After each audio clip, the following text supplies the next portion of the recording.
वज़क्किर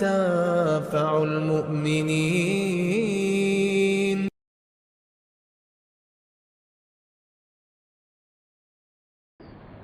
अस्सलामु अलैकुम वरहमतुल्लाहि वबरकातुहू। अल्हम्दुलिल्लाहि रब्बिल आलमीन वस्सलातु वस्सलामु अला अशरफिल अंबियाइ वल मुरसलीन नबीना मुहम्मदिन व अला आलिहि व सहबिहि अजमईन, अम्मा बाद। अऊज़ु बिल्लाहिस समीइल अलीम मिनश शैतानिर रजीम मिन हमज़िहि व नफ़्ख़िहि व नफ़्सिहि। क़द अफ़लहल मुअमिनून अल्लज़ीना हुम फ़ी सलातिहिम ख़ाशिऊन वल्लज़ीना हुम अनिल लग़्वी मुअरिदून। रब्बि इश्रह ली सदरी व यस्सिर ली अमरी वहलुल उक़दतम मिन लिसानी यफ़क़हू क़ौली। मुहतरम हाज़रीन व हाज़िरात, अल्लाह की तौफ़ीक़ और उसके फ़ज़ल व करम से 18वां पारा हमने आज समाअत फरमाया है। 18वें पारे में सूरह मुमिनून, सूरह नूर मुकम्मल हैं और सूरह फ़ुरक़ान का इब्तिदाई हिस्सा है। सूरह मुमिनून में अल्लाह तबारक व तआला ने आयत नंबर 1 से 5 में इस्तिहक़ाक़ के जन्नत की 7 सिफ़ात को बयान फरमाया है। यानी 7 ऐसे लोग जो जन्नत में जाएंगे या जन्नत के मुस्तहिक़ हैं, अल्लाह तबारक व तआला ने उनकी सिफ़ात को बयान किया है। इसका मतलब यह है कि अगर किसी इंसान के अंदर, किसी मर्द या किसी औरत के अंदर ये 7 सिफतें पाई जाएंगी तो अल्लाह तबारक व तआला उनको अपनी जन्नत में दाखिल करेगा। दुआ करें कि अल्लाह तबारक व तआला इन सिफात को हमें अपनाने की तौफीक नसीब फरमाए, आमीन। अल्लाह ताला ने फरमाया, क़द अफ़लहल मुअमिनून अल्लज़ीना हुम फ़ी सलातिहिम ख़ाशिऊन वल्लज़ीना हुम अनिल लग़्वी मुअरिदून वल्लज़ीना हुम लिज़्ज़काति फ़ाइलून वल्लज़ीना हुम लिफ़ुरूजिहिम हाफ़िज़ून। उन 7 सिफात में से पहली सिफत है ईमान लाना। जिस आदमी के अंदर ईमान होता है वो दुनिया और आखिरत में कामयाब हो जाता है। ईमान 3 चीजों का नाम है, इक़रारुम बिल लिसान व तस्दीक़ुम बिल क़ल्ब वल अमलु बिल जवारिह। जबान से इकरार करना, दिल से उसकी सच्चाई को कबूल करना और अपने अमाल, अपने जिस्म से, अपने जवारिह से अमल करना, इन 3 चीजों का नाम ईमान है। पहली चीज जबान से इकरार करना, यानी कलमे शहादत अशहदु अल्ला इलाहा इल्लल्लाह व अशहदु अन्ना मुहम्मदन अब्दुहु व रसूलुहु, इस बात का इकरार करना।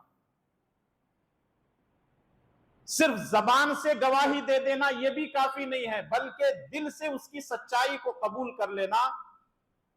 जब जबान ने इकरार कर लिया और दिल ने इस बात को कबूल कर लिया तो फिर अब उसके बाद अपने जिस्म के आज़ा व जवारिह से अमल करना। इन 3 चीजों का नाम ईमान है। ईमान किस पर लाना है? आमन्तु बिल्लाहि व मलाइकतिही, पूरी की पूरी चीजें हैं। अब रहा मसला ये कि ये जो ईमान है बढ़ता भी है और घटता भी है। ईमान का जो ग्राफ है वो अप डाउन होते रहता है। अगर आदमी अच्छे भले काम करता है, हलाल खाता है, हराम से बचता है, अल्लाह और उसके रसूल सल्लल्लाहु अलैहि वसल्लम की तालीमात पर अपनी जिंदगी गुजारता है तो उसका ईमान बढ़ता है, और जिस तरह वो नाफरमानी करेगा उसका ईमान घटता चला जाएगा। या दूसरे माने में आम फहम जबान में अगर आपको समझाना हो, ये ईमान शुगर की बीमारी की तरह है। आप अगर मीठा ज्यादा खाएंगे तो शुगर बढ़ जाएगी, और अगर कड़वी कसाली चीजें खाएंगे तो शुगर कम हो जाएगी।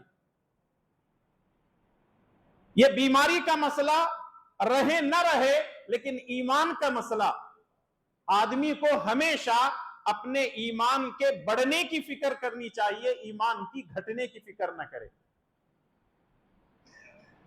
और यह ईमान एक ऐसी चीज है, अल्लाह के प्यारे नबी जनाब मोहम्मद रसूलुल्लाह सल्लल्लाहु अलैहि वसल्लम फरमाते हैं कि उमर बिन खत्ताब रजी अल्लाह तआला अन्हु का ईमान ऐसे था कि जिस गली से उमर बिन खत्ताब रजी अल्लाह तआला अन्हु गुजरते, शैतान अपना रास्ता बदल लेता था। और आज हमारी हालत ऐसी है, एक गली में के कुत्ते भी नहीं सरकते हैं। और ये जो काफिर और मुशरिक हमारे ऊपर जो मुसल्लत हो रहे हैं, इसकी बुनियादी वजह यह है कि हमारे अंदर वो ईमानी रोब खत्म हो चुका है। बस स्टैंडों में मुसलमानों को मार रहे हैं, रेलवे स्टेशनों में मुसलमानों को मार रहे हैं, गली मोहल्ले में मुसलमानों को मार रहे हैं, ट्रेन के अंदर लोगों को मुसलमानों को मार रहे हैं। इसकी बुनियादी वजह यह है कि मुसलमानों के अंदर जो ईमानी कैफियत थी वो खत्म हो गया। ईमानी कैफियत के साथ जब रोब खत्म हुआ, दबदबा खत्म हुआ, तो अल्लाह तबारक व तआला ने काफिरों और मुशरिकों को हमारे ऊपर मुसल्लत कर दिया। अब करना क्या है?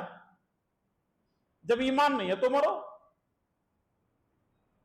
आज लोग दुनियावी चीजों पर बहुत अफसोस करते हैं, लेकिन ईमान अगर किसी के पास कम होता है तो कोई अफसोस हमारे अंदर नहीं होता। तो हमें ईमान की फिक्र करनी चाहिए। तो वही लोग जन्नत के मुस्तहिक हैं, जन्नत में जाएंगे जिनके पास ईमान होगा। दूसरे नंबर पर नमाज में खुशू और खुजू को इख्तियार करना। नमाज ऐसे पढ़ना गोया कि हम अल्लाह तबारक तआला को देख रहे हैं, या कम से कम यह ख्याल करना कि अल्लाह तबारक तआला हमको देख रहा है। खुशू और खुजू इसको कहते हैं कि आदमी पूरी तवज्जो के साथ नमाज अदा करे। तीसरी चीज एराज अनिल लगो, बेकार और फजूल बातों से आदमी को बचना चाहिए।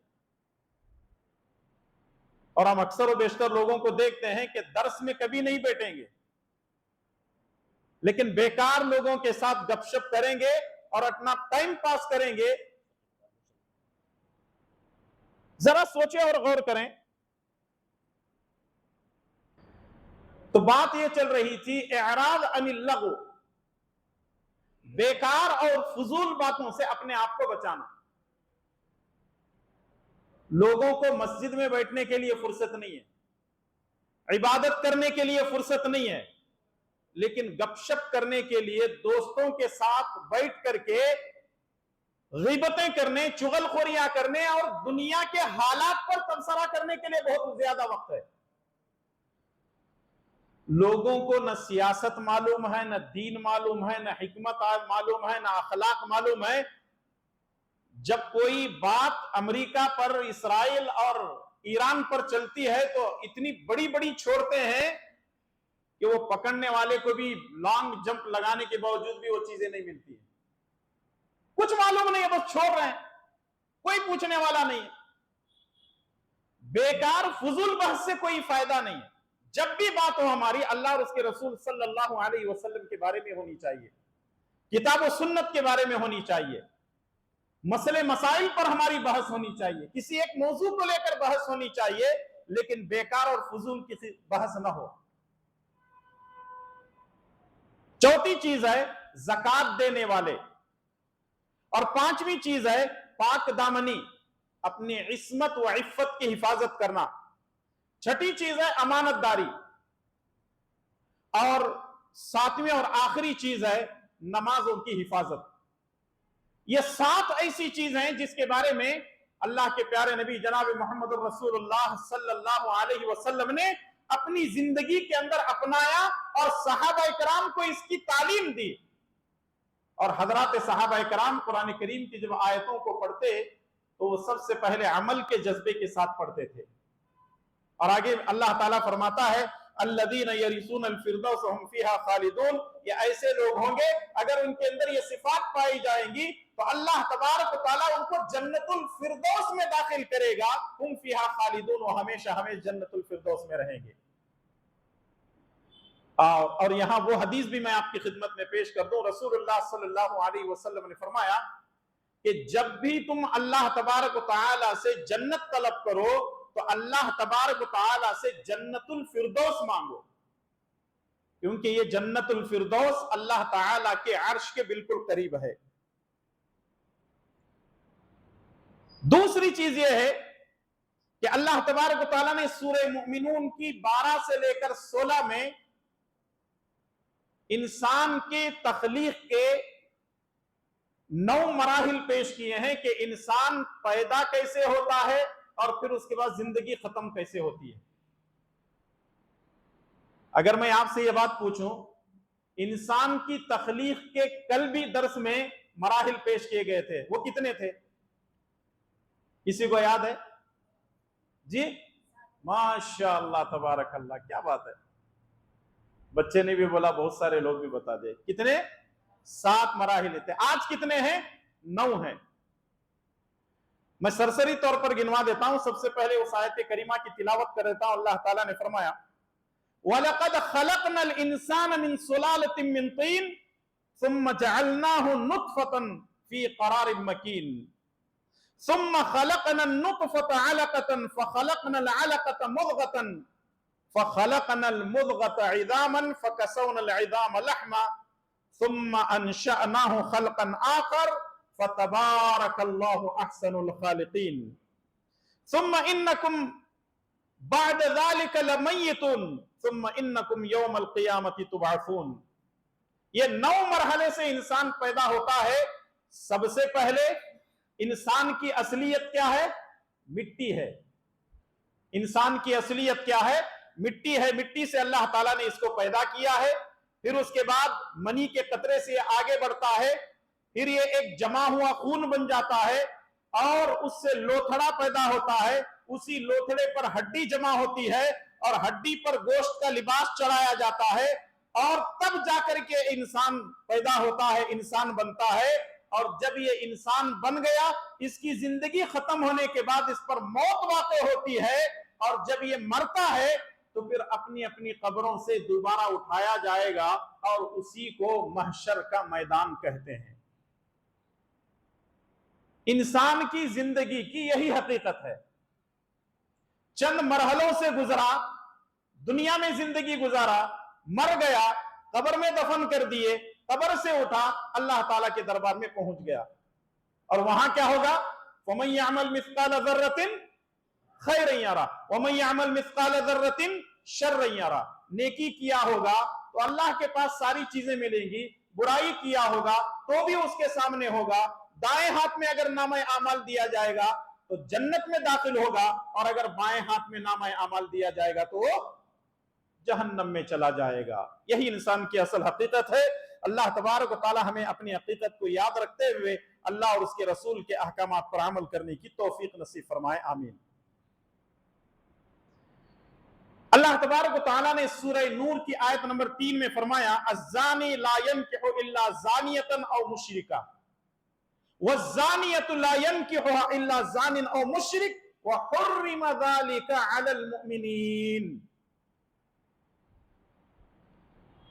जानी किसी जानिया और मुशरिका औरत से ही निकाह कर सकता है। जानी यानी जिनाकारी करने वाला मर्द, उसके लिए निकाह करने को जानिया औरत ही होगी या मुशरिका होगी। और अगर कोई जिनाकार औरत है तो वो किसी जिनाकार मर्द या किसी मुशरिक मर्द के निकाह में जाएगी। वहुर्रिम अला ज़ालिका अलल मुमिनीन, और ये मोमिनों पर इस तरह के निकाह हराम है। उम्मे सुलैम रज़ी अल्लाह ताला अन्हा ये इस्लाम कबूल करती हैं। असल में इनके शौहर अनस बिन नज़र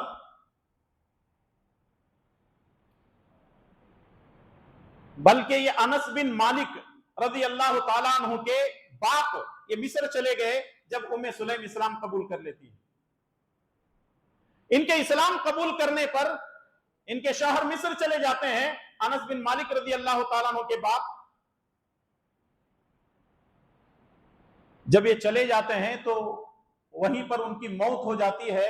एक शख्स है जिनका नाम है अबू तलहा, वो निकाह का पैगाम उम्मे सुलैम रजी अल्लाह तआला अन्हा को भेजते हैं कि मैं तुमसे निकाह करना चाहता हूं। तो उम्मे सुलैम कहने लगती है, मैं तो मुसलमान हूं, तुम तो ठहरे काफिर मुशरिक, मैं तुम्हारे निकाह में नहीं आ सकती। मैं तो एक अल्लाह ताला की इबादत करती हूं और तुम पत्थर के सामने जाकर के सजदा करते हो, तुम काफिर हो, मुशरिक हो, मैं तुम्हारे निकाह में कैसे आ सकती हूं? हाँ, एक शर्त है, अगर इस्लाम कबूल करो तो ठीक है, मैं तुम्हारे निकाह में आ सकती हूं। अबू तलहा कहने लगते हैं, मैं सोच करके बताता हूं। चंद दिनों के बाद अबू तलहा कहने लगते हैं कि ठीक है, मैं इस्लाम कबूल कर लेता हूं, क्या तुम मेरे निकाह में आओगी? उम्मे सुलैम कहती हैं कि मैं निकाह में जरूर आऊंगी, लेकिन महर क्या दोगे? उनके पास कोई चीज नहीं थी। तो उम्मे सुलैम खुद कहने लगती हैं, एक काम करो, तुम इस्लाम कबूल कर लो, तुम्हारे इस्लाम कबूल करने को मैं महर बनाती हूं और तुम्हारे निकाह में आ जाती हूं। अल्लाह अकबर।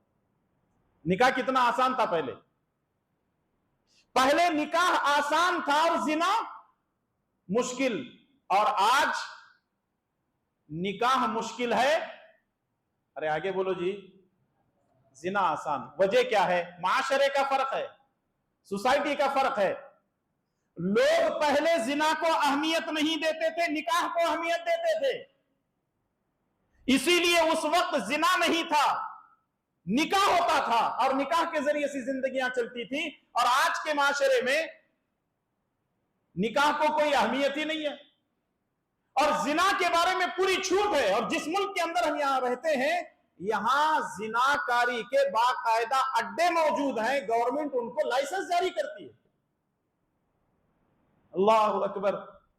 जरा सोचें और गौर करें, आज हमारी सोसाइटी कहां से कहां जा रही है। जिस चीज को इस्लाम ने हराम करार दिया है, आज मुसलमान उसकी तरफ दौड़ रहे हैं। अल्लाह ताला हम सबकी हिफाजत फरमाए, आमीन। सूरह नूर में एक वाकया है जिसको वाकया इफ्क कहा जाता है। यहां इस वाकये को पेश करने से पहले मैं खवातीन से एक दरखास्त जो है करूंगा, गुजारिश करूंगा, वो ये है कि पूरे कुरान के अंदर 3 सूरतें ऐसी हैं जिसमें अल्लाह तबारक व तआला ने औरतों के मसले को बयान फरमाया।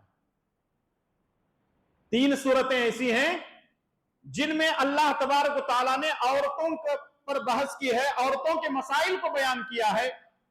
पहले नंबर पर है सूरतुन निसा, दूसरे नंबर पर है सूरतुन नूर, अभी ये जो तफसीर चल रही है उसकी, और तीसरे है सूरह अहज़ाब।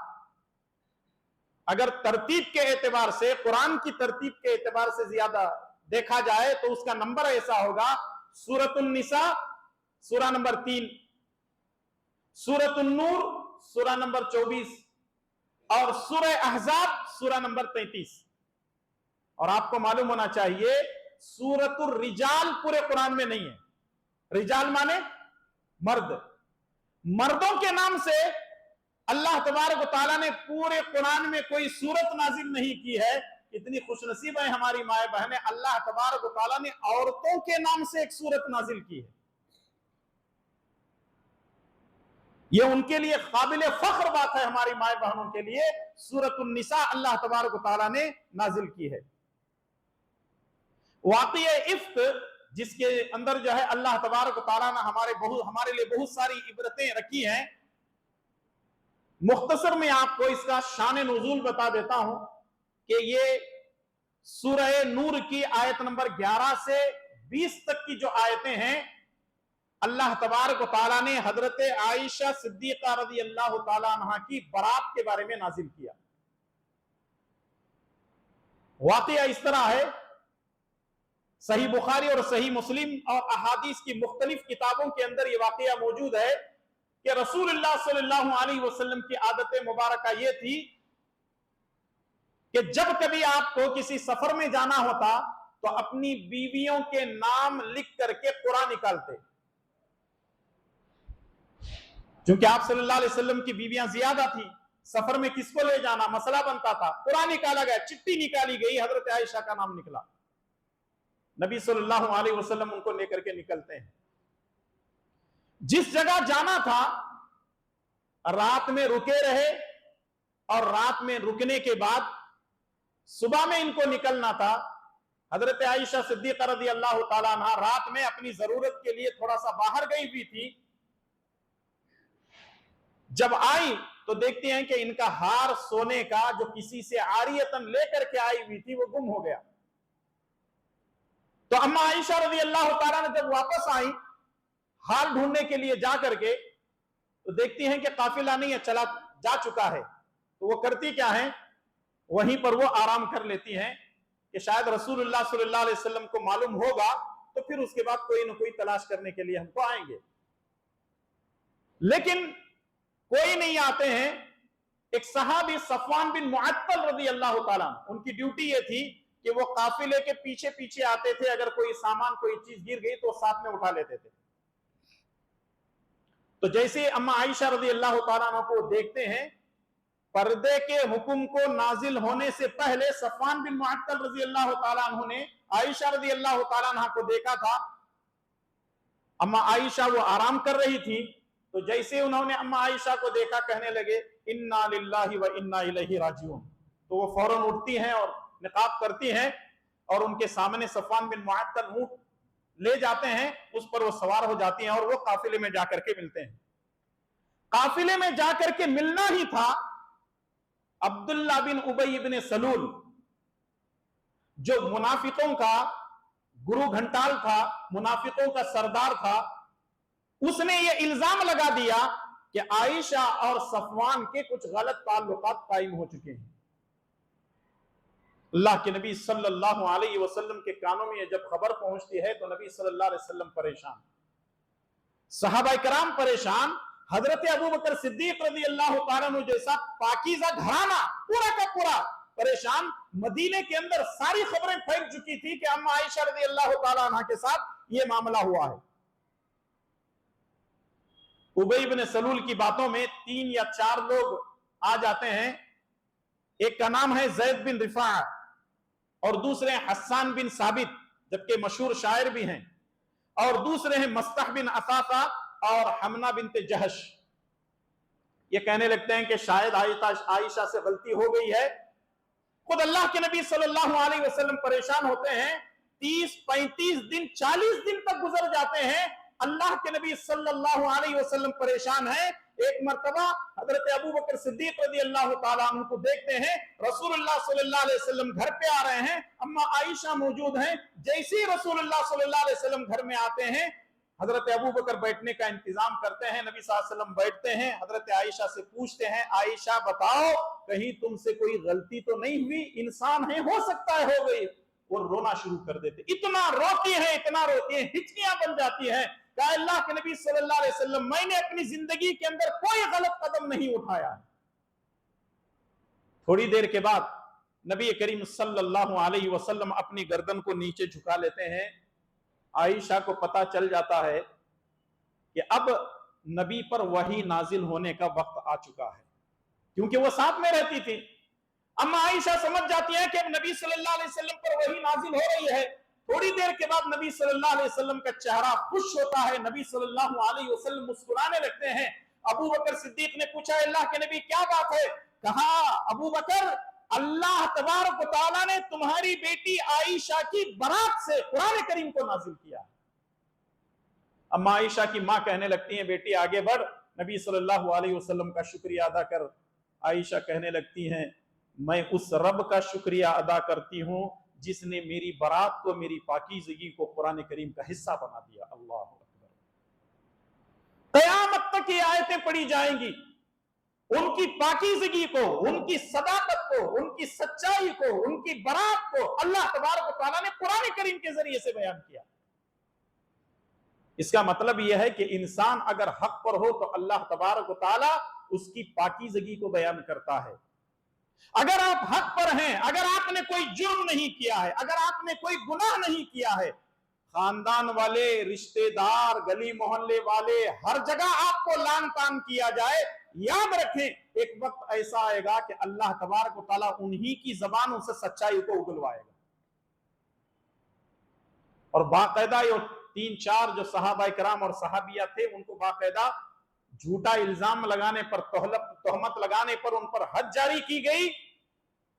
और उबई इब्न सलूल को अल्लाह के नबी सल्लल्लाहु अलैहि वसल्लम ने फरमाया कि उसको उसके हाल पे छोड़ दो, मैं उसके साथ कोई मामला नहीं करूंगा। वो कुफ्र पर भी मर गया और नबी सल्लल्लाहु अलैहि वसल्लम ने उसकी नमाज जनाजा भी पढ़ाई। रसूलुल्लाह सल्लल्लाहु अलैहि वसल्लम ने अपना कुर्ता मुबारक भी दिया। रसूलुल्लाह सल्लल्लाहु अलैहि वसल्लम उसको कब्र में दफन कर दिए थे, अभी मिट्टी नहीं डाली गई थी, उठा करके अपने जहरानों पर रख करके अपना लुआब मुबारक लगाते हैं। जब दफन करते हैं तो अल्लाह तबारक व तआला कुरान को नाजिल करता है, अगर आप 1-2 मरतबा नहीं 70 मरतबा भी ऐसे मुनाफिकों के लिए मगफिरत की दुआ करेंगे तो तुम्हारा रब ऐलान करता है कि हम ऐसे लोगों की मगफिरत हरगिज हरगिज नहीं करेंगे। तो मेरे भाई और दोस्त, माए और बहनें, बताने का मकसद यह है, इंसान की पाकीज़गी बहुत बड़ी चीज होती है। तो हर जगह इंसान को पाक साफ रहना है और अपने दामन को बचाए रखना है। सूरह नूर की आयत नंबर 27 और 28 के अंदर अल्लाह तबारक व तआला ने घर में दाखिल होने के आदाब बताए हैं। घर में कैसे दाखिल होना है। देखें, इस्लाम ने जिंदगी के हर मोड़ पर हमारी रहनुमाई की है। घर में कैसे दाखिल होना है, जैसे अल्लाह तबारक व तआला ने फरमाया, या अय्युहल्लज़ीना आमनू ला तदखुलू बुयूतन गैर बुयूतिकुम हत्ता तस्तानिसू व तुसल्लिमू अला अहलिहा ज़ालिकुम खैरुल लकुम लअल्लकुम तज़क्करून।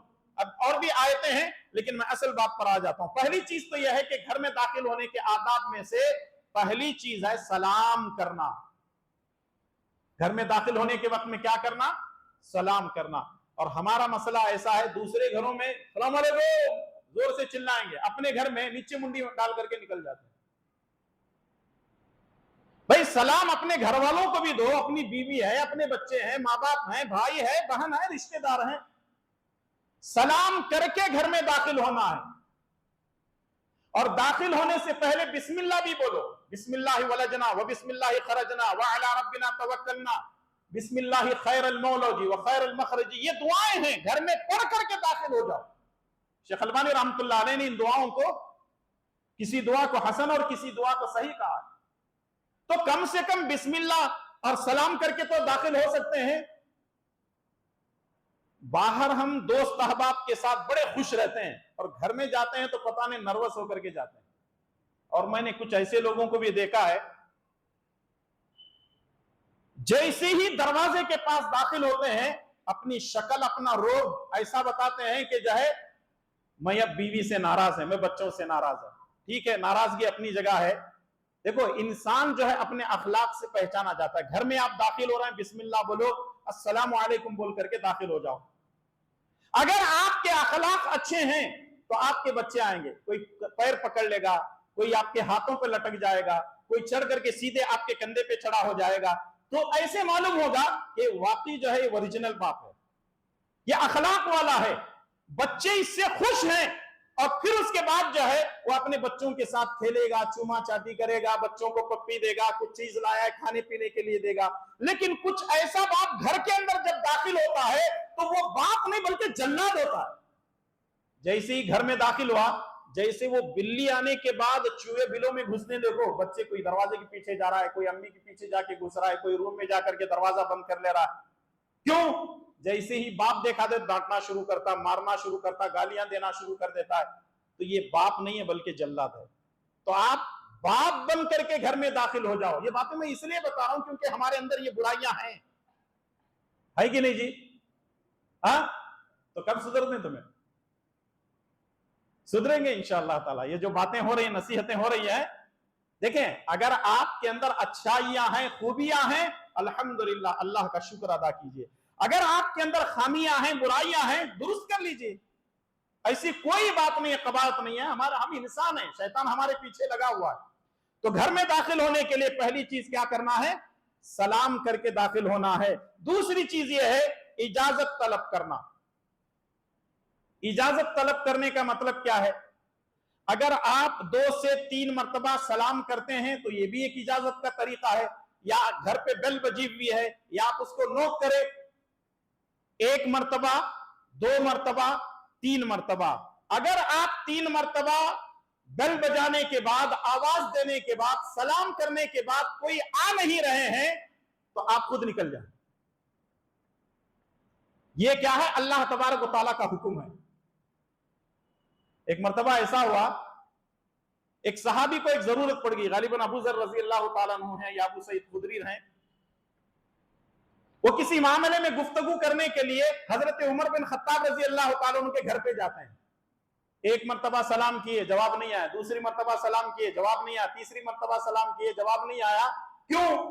हजरत उमर रज़ी अल्लाह तआला अन्हु अपनी बीवी के साथ कुछ गुफ्तगू कर रहे थे।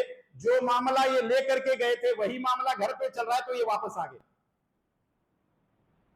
हजरत उमर रजी अल्लाह तआला ने आवाज से पहचान लिए, पूछने लगे तुम घर पे आए थे? बोले हाँ आया था। तो वापस क्यों गए? बोले मैं नबी सल्लल्लाहु अलैहि वसल्लम को कहते हुए सुना कि किसी के घर पे जाओ तो 3 मर्तबा सलाम करो, इजाजत मिल जाए तो ठीक है, इजाजत मिल जाए तो वापस आ जाओ। उन्होंने कहा कि हजरत अगर तुम बताते हैं हदीस तो ठीक है, वरना तुम्हारे साथ मामला बड़ा सख्त होगा। वो डर करके कांपने लगते हैं। जवाब किसको देना है? उमर बिन खत्ताब को। 2-4 सहाबा कराम को बोलते हैं कि भाई तुमने तुमने तुमने हदीस सुनी है। 2-4 सहाबा मिल जाते हैं, कहते हैं कि हमने सुनी है। तब हजरत उमर रजी अल्लाह तआला अन्हु को इत्मीनान होता है कि वाकई इन्होंने जो है सही काम किया।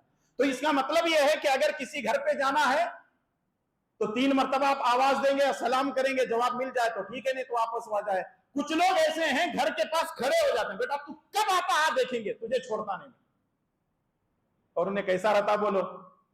घर में चरता चुप को, खुद भी जवाब देता ना, बीवी बच्चों को भी जवाब नहीं देता। क्यों? अब तक उन्हें लाख रुपए देखो, ये बेचारे को 50 मर्तबा घुमा रहता, उन्हें दरवाजे के सामने टेर जाता। अभी कभी कभी ऐसा भी होता, दरवाजा खुलता, बच्चा पूछता कौन होना? बोले अब्बू होना। अब्बू नहीं कहते, कौन? बोले अब्बू बोल को भेजे। इन्हें बाबा बैठ को बच्चों को झूठ बोलने लगा घर के अंदर। ये जो चीजें हैं, हम लोग बच्चों को जो झूठ की ट्रेनिंग दे रहे हैं, ये सरासर गलत है। बड़े होने के बाद फिर बाप को भी झूठ बोलने लगता बच्चा। क्यों?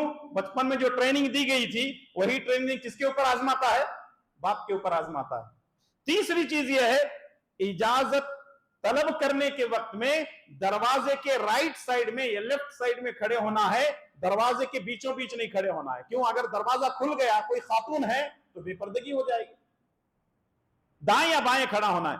चौथी चीज यह है, दरवाजे पर खड़े होकर के झांकना नहीं है। कौन भी है क्या? मैं असलम भैया को ढूंढने के वास्ते आया था, नहीं नहीं बोल को हमेशा बोल रहा है, जरा दरवाजे में से देख, हाँ रहेगा।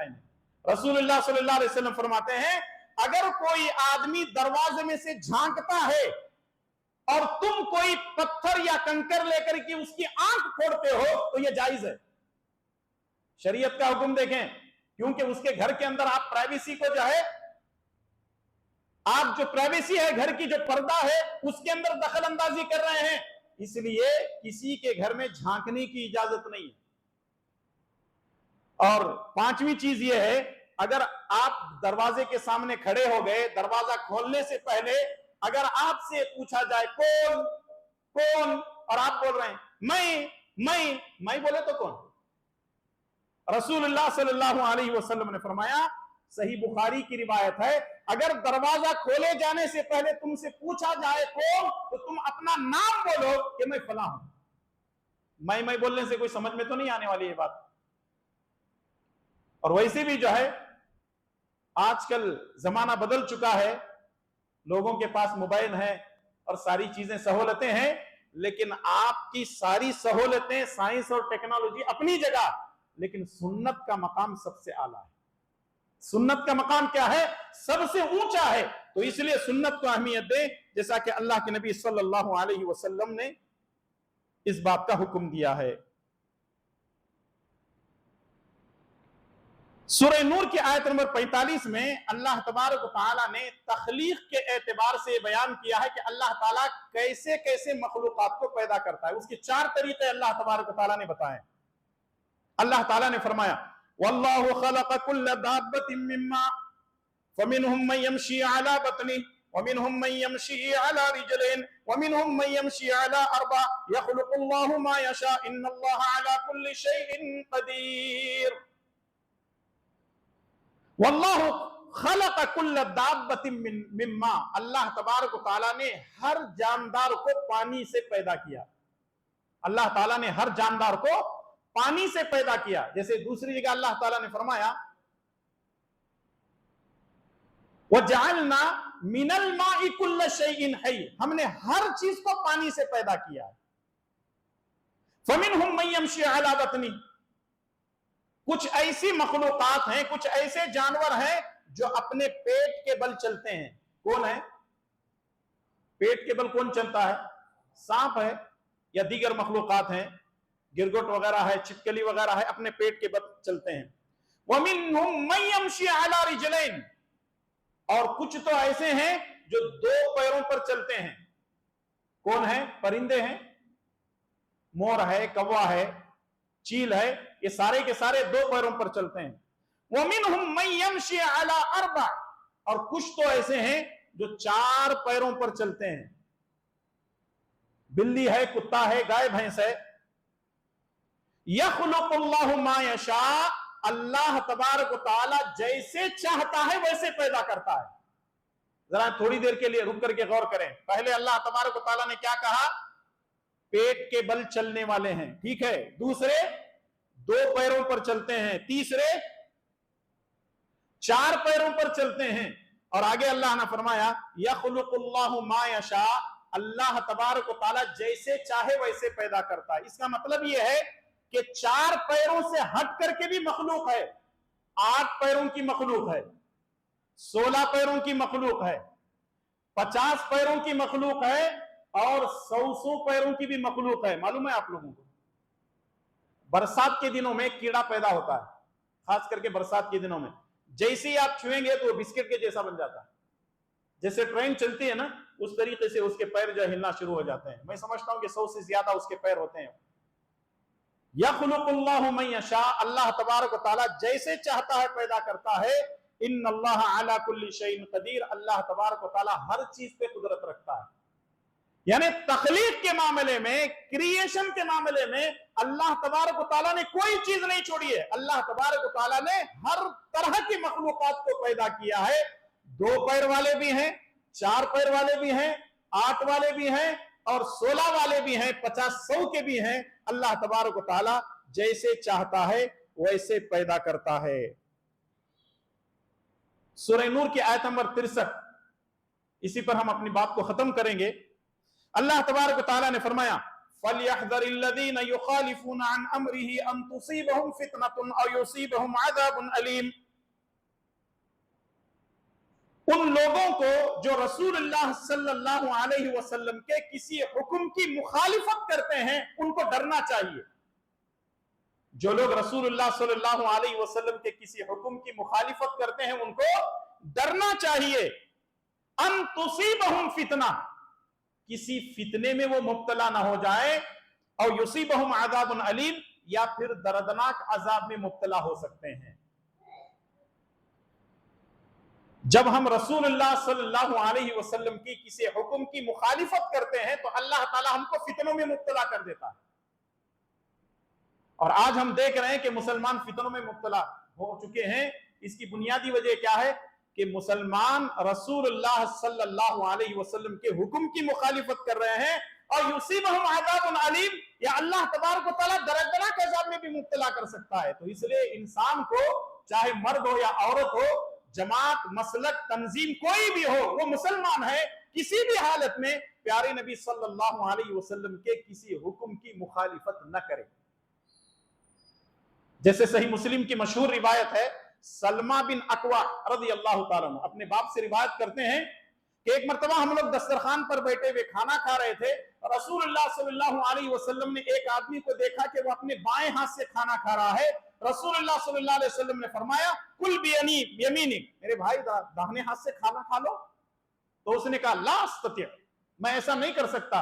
रसूलुल्लाह सल्लल्लाहु अलैहि वसल्लम ने फरमाया कि मस्तता, अल्लाह करे कि तू अपने दाएं हाथ से खाना ही नहीं खाए, साहबाए कराम फरमाते हैं कि हमने जिंदगी भर देखा उसको कभी दाहिने हाथ से नहीं खाता था। क्यों?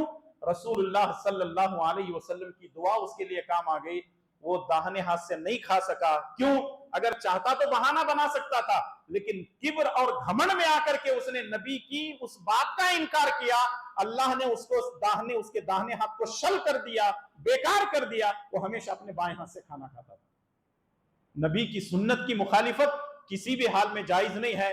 हर हाल में एक मुसलमान के लिए जरूरी है कि वो प्यारे नबी सल्लल्लाहु अलैहि वसल्लम की सुन्नतों पर अमल करता रहे। अल्लाह ताला मुझे और आप तमाम को रसूलुल्लाह सल्लल्लाहु अलैहि वसल्लम की बताई हुई बातों पर अमल करने की तौफीक अता फरमाए। आप सल्लल्लाहु अलैहि वसल्लम की सुन्नतों पर अपनी जिंदगी गुजारने की तौफीक अता फरमाए। आमीन। व सल्लल्लाहु अला नबीना मुहम्मद व अला आलिहि व सहबिहि अजमईन। अस्सलामु अलैकुम व रहमतुल्लाहि व बरकातुहू।